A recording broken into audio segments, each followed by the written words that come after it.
नमस्कार विद्यार्थी मित्रांनो, स्वागत आहे तुमचं आपल्या सस्य अकॅडमीमध्ये. ओके, आज आपण एका नवीन अध्यायाला सुरुवात करणार आहोत. एक असा टॉपिक 12वीचा जो 12वीच्या बोर्डाला, 12वीचे सी 12वी नंतर होणाऱ्या या कॉम्पिटिटिव्ह एक्झाम्स, सीईटी, नीट या प्रत्येक ठिकाणी जो टॉपिक एक मेजर रोल प्ले करणार आहे, त्या टॉपिक बद्दल आपल्याला डिटेलमध्ये शिकायचंय.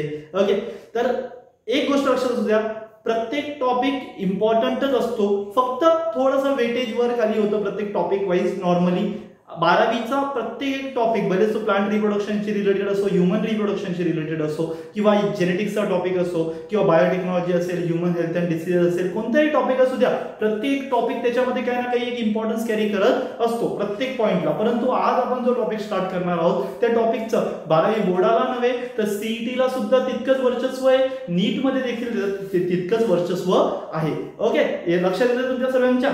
तर प्रॉपर लक्ष देऊन पूर्ण व्हिडिओ सर्वांनी प्रॉपर बघा, पूर्ण लेक्चर प्रॉपर प्रत्येकाने अटेंड करा, जेणेकरून तुमचे प्रत्येक एक छोट्यामध्ये छोटे जे काही डाऊट्स असतील ते डाऊट्स तुमचे क्लिअर होतील. आणि काही प्रॉब्लेम्स असतील ते तुम्ही मला कमेंट सेक्शन मध्ये पिन करून सांगण्याचा नक्की प्रयत्न करत चला, जेणेकरून मला पण कळेल की तुम्हाला कोणत्या गोष्टीची अडचण येते किंवा कोणती गोष्ट कळत नाहीये. आणि जे क्वेश्चन्स मी लेक्चरच्या सेशन मध्ये तुम्हाला विचारत असतो ते क्वेश्चन्स तुम्ही मला नक्की आन्सर करत चला, जेणेकरून मलाही कळेल की तुम्ही किती अभ्यास करतायत किंवा किती अभ्यास करत नाही.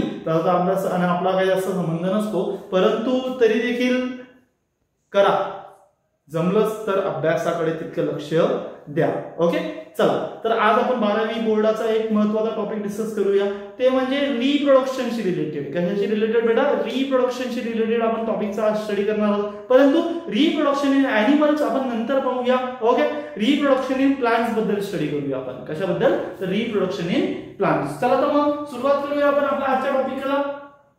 ते म्हणजे काय बेटा? Reproduction in lower and higher plants. Okay, आता इथं लोअर अँड हायर प्लांट्स असं मी का म्हटलं असेल, तर लोअर प्लांट्स जे वेल डेव्हलप नव्हते, हायर प्लांट्स जे वेल डेव्हलप होते. जसं की तुम्ही 11वी मध्ये स्टडी केलेलं जे किंगडम प्लांट या चॅप्टर मध्ये क्रिप्टोगॅम, फॅनरोगॅम्स वगैरे बद्दल. ओके, त्यांच्याबद्दल तुम्ही स्टडी केलंय, थॅलोफायटा, ब्रायोफायटा, टेरिडोफायटा. नंतर तुम्ही एंजिओस्पर्म, जिम्नोस्पर्म बद्दल स्टडी केलंय.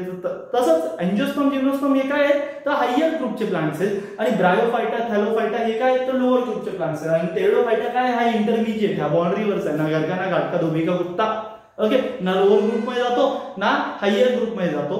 तो थोडंसं त्याच्यामध्ये हायर ग्रुपचे पण काही कॅरेक्टर्स डेव्हलप होतात, जसं वॅस्क्युलर टिश्यूज वगैरे त्याच्यामध्ये डेव्हलप होत असतात, आणि लोअर ग्रुपचे पण काही कॅरेक्टर्स त्याच्यामध्ये प्रेझेंट असतात, जसं तो अनब्रांच्ड आहे. ओके, अशा काही गोष्टी आपल्याला स्टडी करायच्या. येथे तुमच्या सगळ्यांच्या लक्षात काही अडचण असेल बेटा तर नक्की तुम्ही मला कमेंट सेक्शन मध्ये सांगण्याचा नक्की प्रयत्न करत चला, जेणेकरून मला कळेल की तुम्हाला कोणत्या गोष्टीची अडचण येते किंवा काय येते, ते सर्व गोष्टी मला पण क्लिअर होतील. ओके, येते तुमच्या सर्वांच्या लक्षात. ओके, चला तर मग आजचा टॉपिक आपला आहे reproduction in lower and higher plants. चलो, okay, come on. What actually the reproduction is? Reproduction म्हणजे काय? Okay, it is a type of process. बघा लक्षात घ्या, reproduction it is a type of process by which next generation is produced. Next generation is produced from the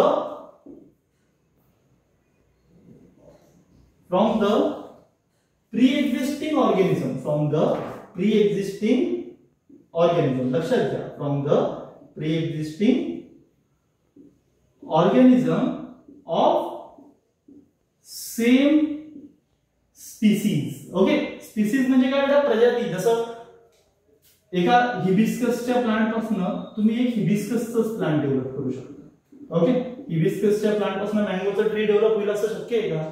नाही. मँगोच्या tree पासून मँगोचं tree. Okay, banyan tree पासून banyan tree.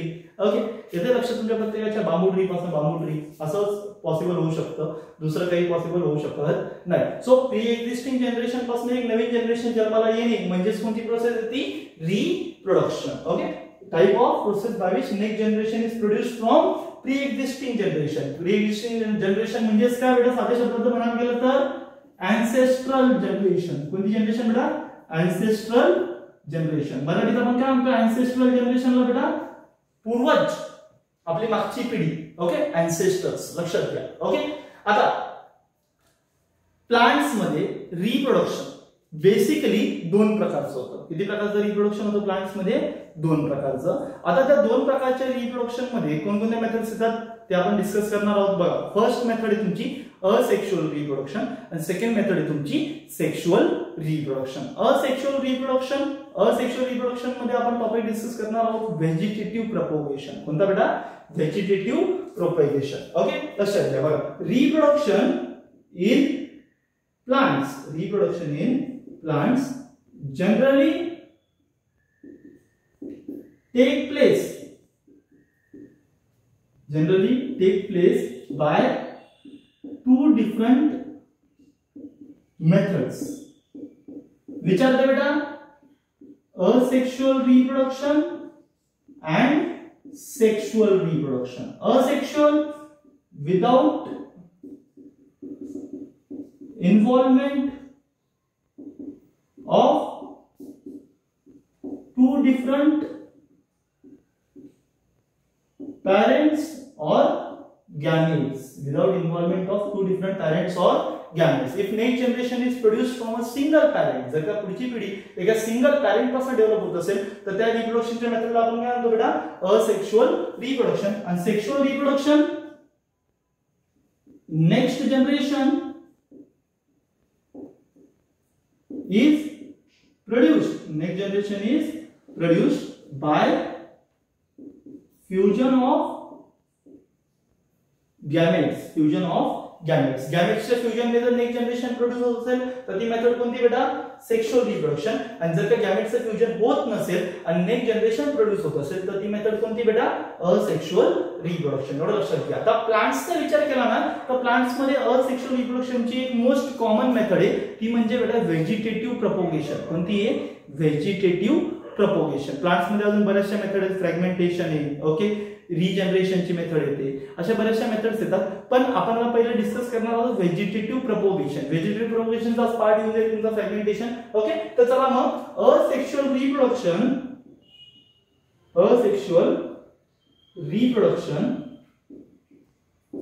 In plants कोणती method बोललो आपण? तर व्हेजिटेटिव्ह प्रोपॅगेशन. आता vegetative propagation नेमकं काय? व्हेजिटेटिव्ह रिप्रोडक्शन म्हणजे काय ते आपल्याला स्टडी करून घ्यावं लागेल. तर व्हेजिटेटिव्ह रिप्रोडक्शनची एक सिंपल डेफिनेशन येते बेटा. The type of asexual reproduction in which next generation, एक अशा प्रकारचं असेक्शुअल रिप्रोडक्शन ज्याच्यामध्ये नेक्स्ट जनरेशन तर प्रोड्यूस होते पण कोणाच्या सहाय्याने? By the help of vegetative part of plant. कोणता पार्ट बेटा? Vegetative part of plant. Okay, बघा प्लांट्सला दोन प्रकारचे पार्ट असतात. व्हेजिटेटिव्ह पार्ट असतात आणि रिप्रोडक्टिव्ह पार्ट असतात. जसं व्हेजिटेटिव्ह पार्टचं एक्झाम्पल झालं त्याचं रूट, स्टेम, लीव्स, बर्ड्स. हे कशाचे पार्ट झाले? हे कशाचे एक्झाम्पल झाले बेटा? तर व्हेजिटेटिव्ह पार्ट्सचे. रिप्रोडक्टिव्ह पार्टचं एक्झाम्पल झालं तर फ्रूट, सीड. हे कशाचे एक्झाम्पल आहेत बेटा? रिप्रोडक्टिव्ह पार्टचे. मग प्लांट्सच्या पार्टला दोन फॅक्टर्स मध्ये तुम्ही डिवाइड करू शकता, ते म्हणजे व्हेजिटेटिव्ह पार्ट आणि रिप्रोडक्टिव्ह पार्ट. इथे लक्षात असू द्या. मग आता इथं आपण बघा व्हेजिटेटिव्ह प्रोपगेशनची डेफिनेशन मी तुम्हाला सांगितली. The method of asexual reproduction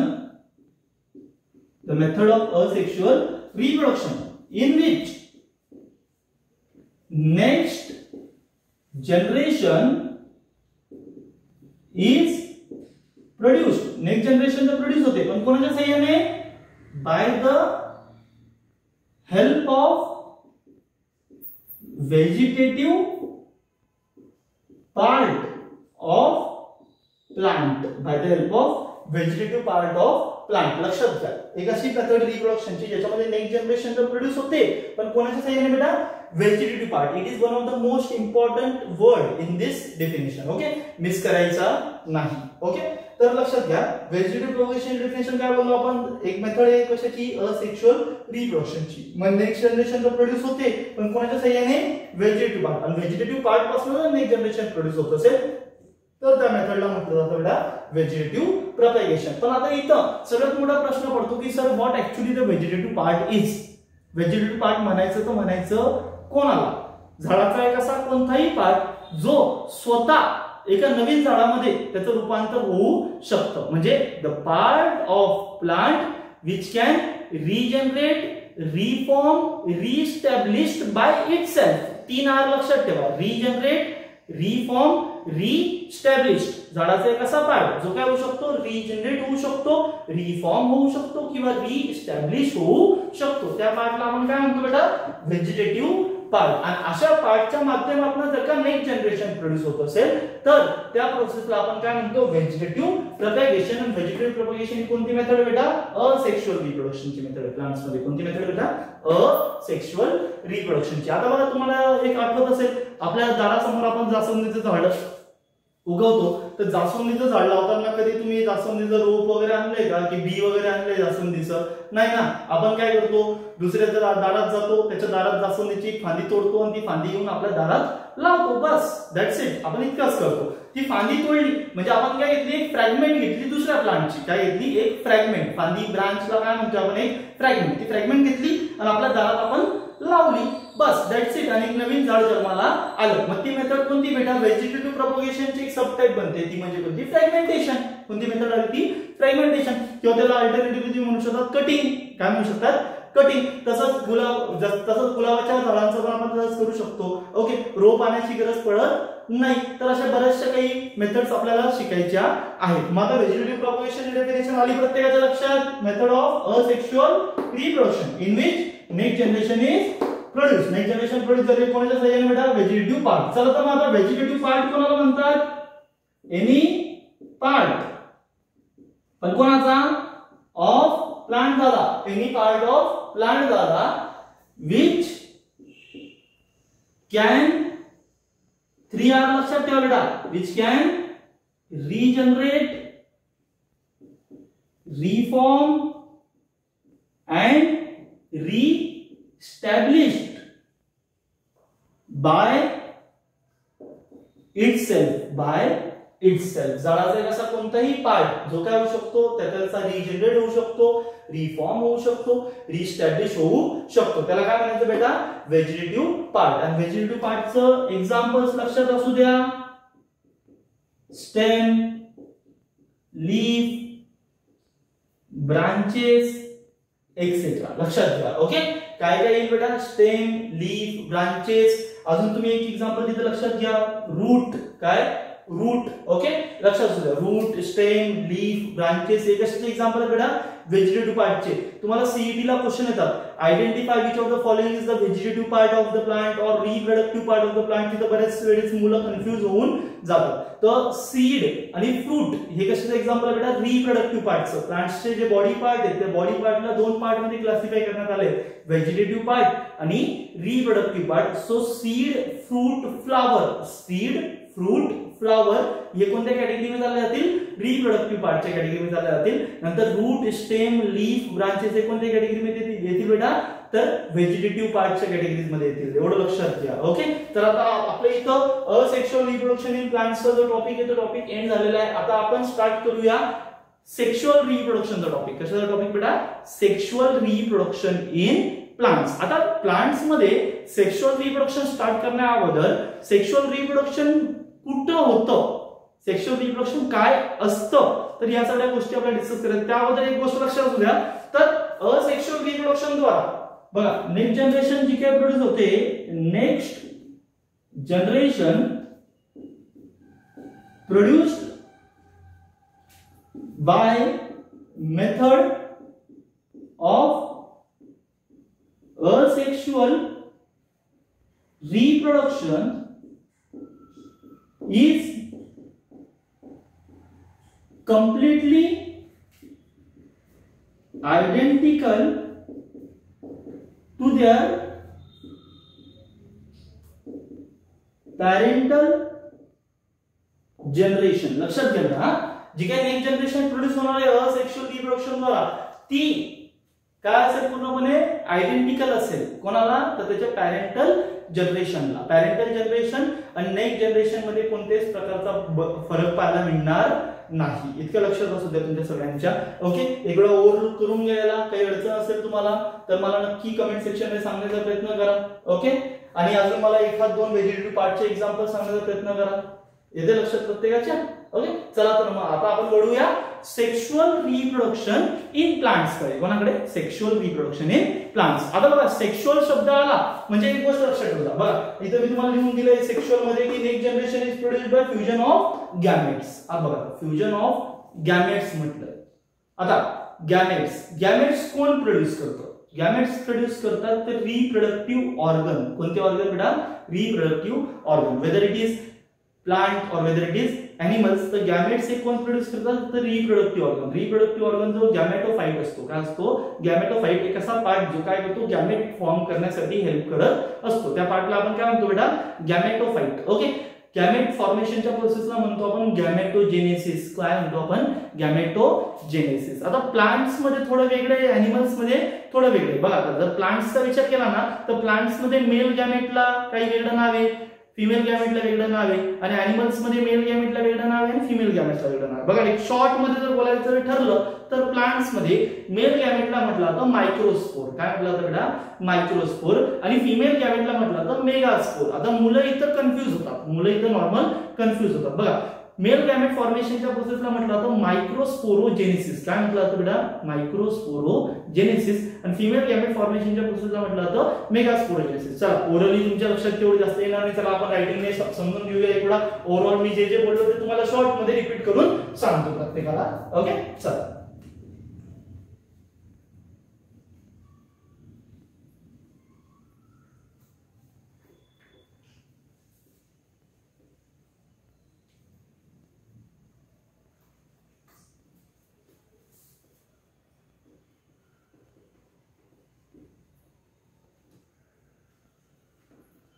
चला तर मग आता सुरुवात करूया आपण सेक्शुअल रिप्रोडक्शन इन प्लांट्स. कोणतं रिप्रोडक्शन बेटा? Sexual reproduction in plants. बघा मी तुम्हाला जस्ट सांगितलं की सेक्शुअल रिप्रोडक्शन म्हणजे काय बेटा? If next generation, short definition आहे बेटा, कंप्लीट डेफिनेशन नाहीये तर लक्षात घ्या. If next generation is produced by fusion of gametes. By fusion of gametes. बघा गॅमेट, आपण गॅमेट बद्दल बोलत होतो. ओके, तर गॅमेट्स दोन प्रकारचे असतात. तर कोणते गॅमेट असतात? Gametes are of two types. Gametes are of two types. Which are they? The male gamete and female gamete. आणि एक गोष्ट लक्षात ठेवा, gametes are always haploid in nature. Gametes नेहमी कशा असतात बेटा? हॅप्लॉइड. आणि बायोलॉजी मध्ये हॅप्लॉइडला कशा डिनोट केलं जातं? Single small N. Single small N ना. जर एखादा ऑर्गॅनिझम डिप्लॉइड असेल तर त्याला कसं डिनोट केलं जातं? 2 एन. एखादा पार्ट जर ट्रिप्लॉइड असेल तर त्याला कसं डिनोट केलं जातं? 3 एन. ओके, लक्षात ठेवा. नंतर गॅमेट्स आर फॉर्म्ड. गॅमेट्स कोणापासून बनतात? Gametes are formed from reproductive part of plant. आता रिप्रोडक्टिव्ह पार्टचा विचार केला तर रिप्रोडक्टिव्ह पार्ट दोन प्रकारचे आहेत. किती प्रकारचे? दोन. एक येतो तुमचा मेल पार्ट आणि एक येतो तुमचा फिमेल पार्ट. लक्षात घ्या, मेल पार्ट वेगळा आणि फिमेल पार्ट वेगळा. आता प्लांट्सच्या केस मध्ये थोडंसं गॅमेट्सचे नावं लक्षात ठेवणं, त्यांच्या प्रोसेसचं फॉर्मेशनची नावं लक्षात ठेवणं थोडंसं विद्यार्थ्यांकरता कठीण होऊन जातं. तर इन प्लांट्स आपण काय बोलतो बेटा? Just gametes are of two types. Gametes किती प्रकारचे बेटा? दोन प्रकारचे. तर ते दोन प्रकारचे गॅमेट कोणते? एक तुमचा मेल गॅमेट, एक फिमेल गॅमेट. आता प्लांट्स मध्ये मेल गॅमेटला काय म्हटलं जातं बेटा? मायक्रोस्पोर. काय म्हटलं जातं? मायक्रोस्पोर. फिमेल गॅमेटला म्हटलं जातं मेगास्पोर. काय म्हटलं जातं बेटा? मेगास्पोर. आणि मायक्रोस्पोरच्या फॉर्मेशनच्या प्रोसेसला काय म्हटलं जातं बेटा? मायक्रोस्पोरोजेनेसिस. आणि फिमेल गॅमेटच्या म्हणजे मेगास्पोरच्या फॉर्मेशनच्या प्रोसेसला काय म्हटलं जातं बेटा? मेगास्पोरोजेनेसिस. आता इथं मुलं कन्फ्यूज होतात. सीईटीला ज्यावेळेस क्वेश्चन येतो त्यावेळेस विद्यार्थी इथं कन्फ्युज होतो की identify which of the following is the process of formation of male gamete और फिमेल गॅमेट. मग आता मुलांनी ते 6 महिने 8 महिन्या पहिले वाचलेलं असतं आणि ते कन्फ्युज होतं. पण ह्या ज्या छोट्या छोट्या गोष्टी आहेत ना, या छोट्या छोट्या गोष्टी लक्षात ठेवण्याची ट्रिक आहे. बघा इथं नाव नीट वाचा, मायक्रोस्पोरोजेनेसिस आणि मेगास्पोरोजेनेसिस. हे नाव वाचताना मला एक प्रोनाउन्सिएशन येतंय मेगा, काय मेगा, आणि मेगा कोणाचं नाव असतं, एका मुलीचं नाव असतं. कोणाचं? मुलीचं, म्हणजे एका फिमेलचं नाव आहे. मग मेगा ज्याही शब्दामध्ये आला ती प्रोसेस कोणाशी रिलेटेड आहे, तर फिमेलशी.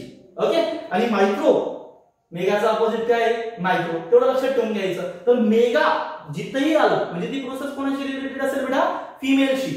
मेगास्पोर, बघा मेगा मुलीचं नाव आहे की नाही, तर मेगास्पोर. तर मेगास्पोर कोणतं गॅमेट झालं? Female gamete. मग मेगास्पोर जर फिमेल गॅमेट आहे तर ऑब्विसली मायक्रोस्पोर कोणतं असेल? मेल गॅमेट असेल. That's it. इतकं सिंपल आहे बेटा. काही हार्ड आहे? काही हार्ड नसतं. एकदम सिंपल असतं. प्रत्येक गोष्ट अशीच सिंपल आहे आणि अशाच सिंपल पद्धतीने आपण बायोलॉजी पूर्णपणे शिकणार आहोत. फक्त तुम्ही रेग्युलरली लेक्चर अटेंड करत चला, जेणेकरून तुम्हाला प्रॉपर तुमच्या नॉलेजमध्ये डेव्हलपमेंट होत चालेल. चला तर आता आपण थोडंसं डिस्कस करूया. ते म्हणजे काय, तर बघा सेक्शुअल रिप्रोडक्शन म्हणतोय आपण. तुम्हाला मी गॅमेट बद्दल थोडं डिटेलमध्ये सांगितलं. आता फर्स्ट एक गोष्ट लक्षात घ्यायची, ती म्हणजे काय बेटा, सेक्शुअल रिप्रोडक्शनची प्रोसेससाठी कोणतं ऑर्गन प्लांट मध्ये रिस्पॉन्सिबल असतं. तर ज्या ठिकाणी प्लांट्स मध्ये सेक्शुअल रिप्रोडक्शनची प्रोसेस अकर होत असते त्या पार्टला म्हणतात रिप्रोडक्टिव्ह ऑर्गन ऑफ प्लांट. आणि प्लांट्स मध्ये रिप्रोडक्टिव्ह ऑर्गन कोणतं बेटा? फ्लावर. कोणतं आहे? फ्लावर. ओके, लक्षात घ्या. In plants flower is said to be reproductive organ. Okay, flower is said to be reproductive organ. किंवा तुम्ही साध्या शब्दात काय म्हणू शकता फ्लावरला? Site for sexual reproduction. काय? Site for sexual reproduction. पण आता प्रत्येक प्लांट मध्ये फ्लावर एक सारखे नसतात. आता फ्लावर्सचे वेगवेगळे प्रकार आहेत बेटा. काही प्लांट्स मध्ये फ्लावर हे युनिसेक्शुअल आहेत, तर काही प्लांट्स मध्ये फ्लावर हे बायसेक्शुअल. लक्षात घ्या. Flowers are of 2 types. किती प्रकारचे बेटा? 2. आता 2 कोणकोणते बेटा?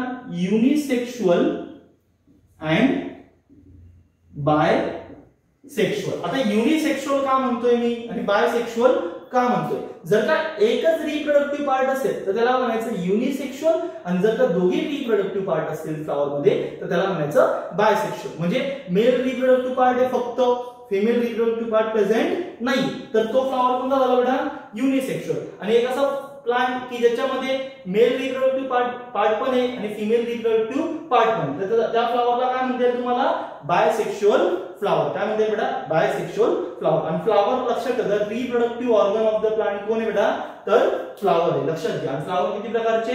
तर 2 प्रकारचे. कोणकोणते? युनिसेक्शुअल आणि बायसेक्शुअल. आता फ्लावर्सच्या पार्ट्स बद्दल डिस्कस करूया. ओके, बघा फ्लावर हॅज 4 parts. किती पार्ट्स आहेत बेटा? 4 parts. 4 parts are divided into 2 groups. किती ग्रुप्स मध्ये डिवाइड झाले? तर 2 ग्रुप्स मध्ये. आता 2 ग्रुप्स कोणकोणते आहेत ते?